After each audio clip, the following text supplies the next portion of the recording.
네, 안녕하세요. 현범TV 노현범입니다. 오늘 할 내용들은 좀 여러 개 준비를 해봤는데 짤막짤막하게 하나씩 소개를 하면서 갖고 가려고요.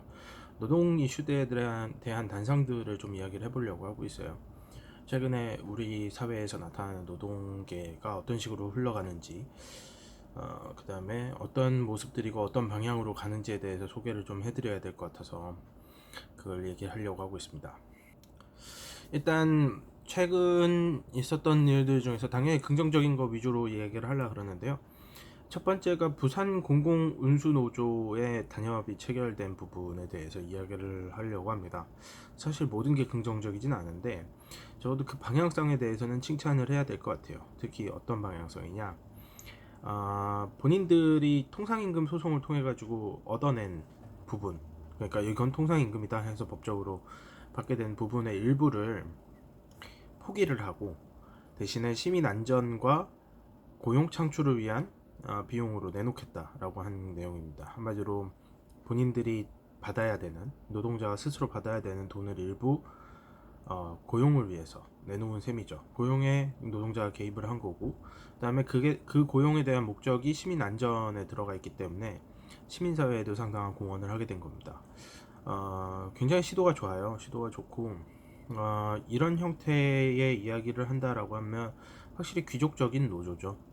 물론 그 안에서 이제 단협의 추인 과정이 생략됐다든가, 뭐 이런 잡음들이 없는 건 아닙니다만 잘 해결됐으면 좋겠습니다. 그런 부분들 때문에 이 취지가 상실되지 않도록 했으면 좋겠어요. 그리고 두 번째는 금속노조의 하우 상박 정책이라고 하는 게 있습니다. 이건 꽤 됐는데요. 아래는 높이고 후하게 주고 위에는 박하게 주자라는 내용인데, 이게 정률법, 그 다음에 정액법에 관련된 법이 아니죠.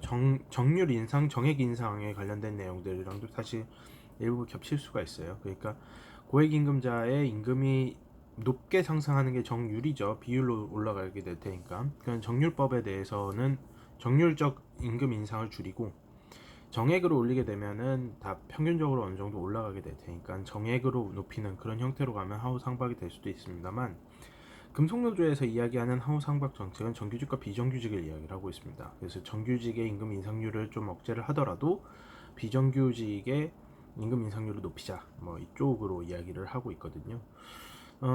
이것도 상당히 귀족적이죠. 귀족이 아니라 귀족적. 그러니까 굉장히 노블레스 오블리주 하다. 약간 뭐 그런 느낌이긴 합니다. 근데 이 두 가지 안에서 좀 사실 걱정되는 부분이 하나 있는 게 뭐냐면요. 아, 이게 기존 노동자들이 가지고 있는 욕심을 좀 줄이는 방향으로 갖고 가는 거거든요. 그게 항상 좋은 방향으로 끝나지도 않을 수도 있고, 그 다음에 반발이 심해요, 생각보다. 어, 기존 노동자들도 그렇게 많이 받는 경우가 아닌 경우에는 점점 더 심합니다. 그래서 좀 걱정스러운 부분은 없지 않아 있어요. 오히려 그거보다는 그 전체적으로 다 높아지는 게 좋긴 좋겠는데, 이미 구조상으로 정규직과 비정규직이라고 하는 구조가 만들어져 버렸고, 그 다음에 사실 비정규직도 실업자에 비하면은 덜 비참한 거거든요. 그러니까 이게 뭐랄까, 이미 노동이라고 하는 주제를 가지고서 시민사회 전체를 아우르기가 굉장히 어렵다. 그런 부분들도 없지 않아 있습니다. 그래도 일단 이런 시도들을 통해 갖고 어떤 노동 이슈가 공동체와 함께 하려고 하는 그런 시도를 하고 있다라는 것을 지속적으로 보여주는 게 제일 좋을 것 같아요.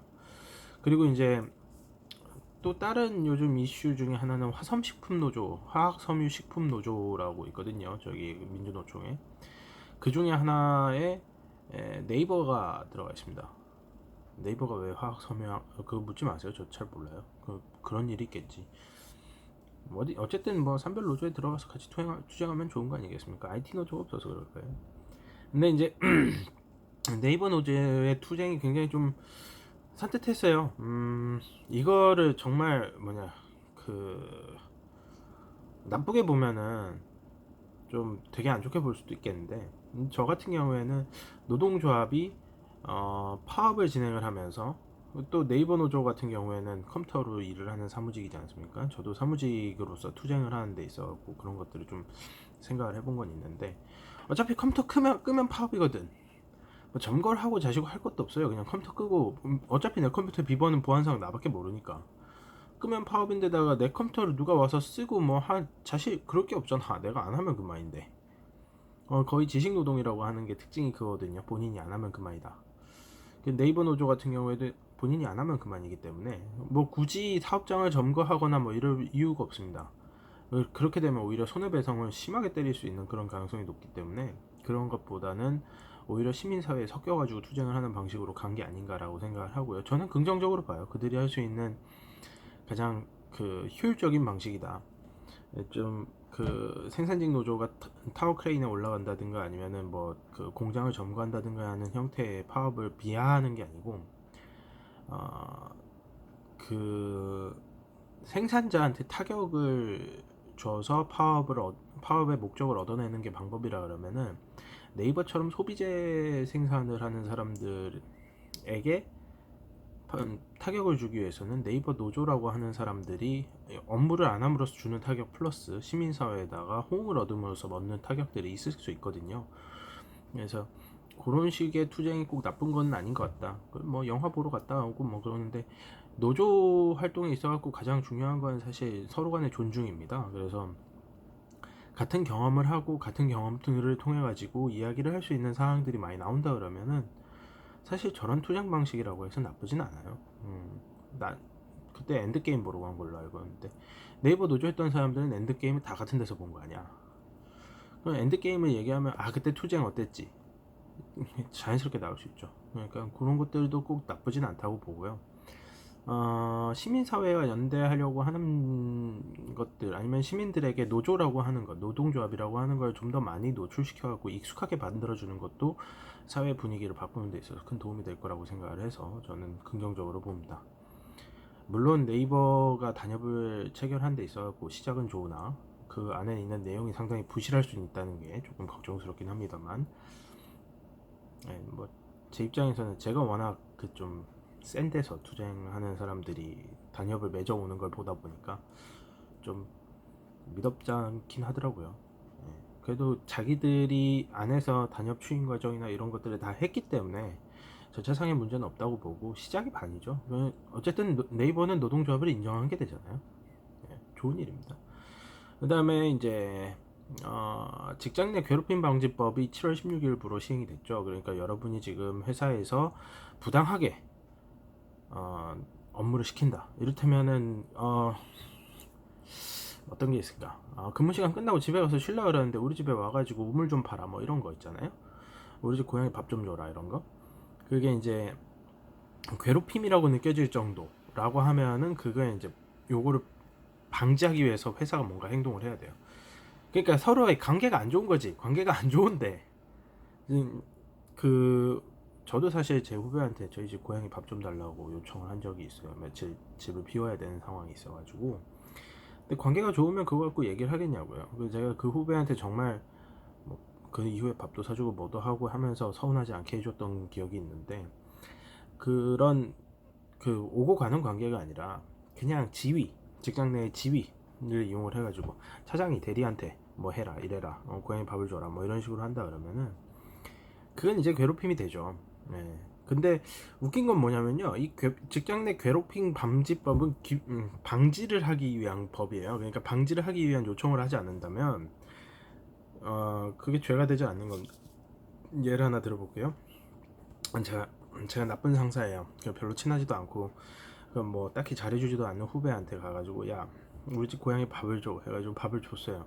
그럼 이 상사는 처벌 받을까요? 안 받아요. 누가 처벌받냐? 그건 이제 신고를 해. 신고를 하면은 맨 처음에 어떻게 나오냐면요, 노동청에서 야 이런 직장 내 괴롭힘이 발생을 했으니까 니들 재발 방지를 위한 제도를 마련해 라고 얘기를 합니다.